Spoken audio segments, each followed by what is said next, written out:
misi dengan apengem kumpas udung ngole koda abutani miliau be siloka anu video sope silo nolong botaruna aipa medir panamaru aipa me panam agom kolui pem nama udung konyum ke yimado majuli karki suk dolu bok susana jiten sirang amnam ngoluk missing oko auke na ngomang aru pa porialem tobo tubonam leganga Benglur amobo kumpani lo ager gerra du tengulo be bagempe auke yupko room arado sila dungom nangolu kinpadung so misi dengam jiten sirang be sila sopak beke na ngomang aru pa poriale aipa medir sagam gedung aru bek sinamdem mela mengap kama bidung kapa dem pesikanemna so misi dengam aipa medir penamko so jiten sirang be sila sopak okom modi sok bahir bok duna jitu Chennai Kerala bok duna ngoluk misi tania aipa posodung sempe bare kapila ngoluk misi tania Benglor Chennai bebulo bagempe ami kinmangope auke ru maralo sempe sidun sempe sinamam ngolu agot dosin dek kota dubo so misi dengam aipa medir panam pidung dokki supak jiten sirangke pa poriale supak ludung jiten sirangke sinamdem bul kapesin melik sumang bum nischito babe kiba eta hoise buk logot amna bul medung ampila supak ngoluk dol honggoton apungam supak request dung je jiten sirangke sinamdek leganga apung usit todontorko iboyamna supak apung somisi dengam aipa medir penamko so jiten sirangke omo aniko aru 5 bosorian awko aru buk neng bulum mapagela bu konyum ke yimado bu uyamo pag kangkom nangolu kinpadung so misi dengam ngol ajjo ko buluk pa porialok agom nunam ko sin ngolu kontago 2:10 মানত মূল এটা phone কল আহিছিলে বেংগলোৰৰ পৰা আৰু এই phone কলত মই জানিব পাৰিছিলোঁ যে কাৰ্কিচুক গাঁৱৰ জিতেন চিৰাং বুলি এজন যুৱক তেওঁ শুই থকা অৱস্থাত মৃত্যু হৈছে বুলি আমাক খবৰ জনাইছিলে আৰু যোনজন ব্যক্তিয়ে মোক খবৰ জনাইছিলে সেইজন তেওঁলোকৰ ৰুমতে আছিলে আশে পাশে আৰু তেওঁ যেতিয়া কামৰ পৰা তেওঁ ৰুমলৈ যেতিয়া আহিছিলে আহি থকা ৰুমৰ পৰা অহাৰ পিছত তেওঁ যে মৃত্যু হৈ আছে এই কথাটো জানিব পাৰিছিল আৰু লগালগ মোলৈ ফোন কৰিছিলে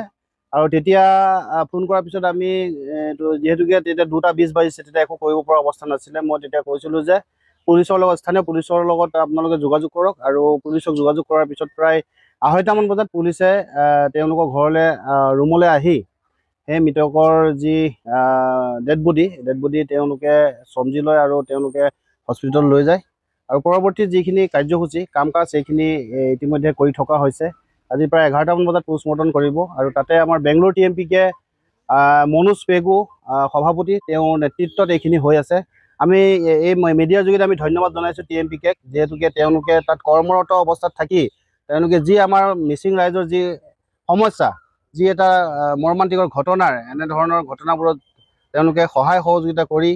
আছে গতিকে তেওঁলোকক আমি ধন্যবাদ জ্ঞাপন কৰিছোঁ পৰৱৰ্তী সময়ত আমি আশা কৰিছোঁ যে এনেধৰণৰ যি আমাৰ সমস্যাবোৰত আমাৰ জাতীয় সংগঠনে নেতৃত্ব দি যাব বুলি আশা কৰিছোঁ আৰু শ্ৰদ্ধাঞ্জলি এপৰ যোগেদি আমি এই মৃতদেহ মাজুলীলৈ অনাৰ আমি ইতিমধ্যে কথা পাতি আছোঁ 3টামান বজাত আমি প্ৰায় ইয়াৰ নিশ্চিত আমি ৰিজাল্ট আমি জানিব পাৰিম ল'ৰাজন আমাৰ মাজুলী ফুলনি গাঁও পঞ্চায়তৰ অন্তৰ্গত কাৰ্কিচুক গাঁৱৰ জিতেন চিৰাং তেওঁৰ বয়স 35 বছৰমান হৈছে তেওঁ ঘৰত এতিয়া মাইকী মানুহ আছে তেওঁ মৃত্যুৰ পিছত মাইকী মানুহ 3জনকৈ সন্তান তেওঁ এৰি গৈছে কেতিয়া গৈছিলে প্ৰায় ইয়াৰ পৰা 2 মাহমানৰ আগত গৈছিলে কি ধাৰণা কৰে মানে কি কাৰণে মৃত্যু হোৱা তেওঁ এটা কথা তাৰ পৰা ফোনযোগে আমাক জনাইছিলে যে তেওঁৰ কালি দিনৰ ভাগত চকুটো এটা কিবা এটা মানে অকণ খজুতিৰ নিচিনা এটা তেনেকুৱা এটা হেৰি কৰিছিলে ধাৰণা এটা হৈছিলে আৰু তেওঁ সেই কথা আমাক জনাইছিলে তেওঁৰ তাত থকা যি ককায়েকো আছে ভাইকো আছে তেওঁ গতিকে আমি ভাবিছোঁ এইটো একচুৱেলি তদন্ত এটা হ'ব লাগে হ'লেও আমি বহুত দূৰত আছোঁ যেতিয়া তদন্ত এটা হ'ব লাগে তেওঁ মৃত্যু হৈছে সেইখিনি আমি আশা কৰোঁ দুখজনক বুলিয়ে কৈ আছোঁ তাৰপিছত কি ক'ম আৰু ক'বলৈ একো ভাষা নাই মানে একমাত্ৰ উপাৰ্জন তেখেতে আছিলে যিজন নেকি জিতেন চিৰাং সি এতিয়া মানুহজনীক আৰু 2জনী ছোৱালী আৰু এটা সৰু ল'ৰা 5 বছৰীয়া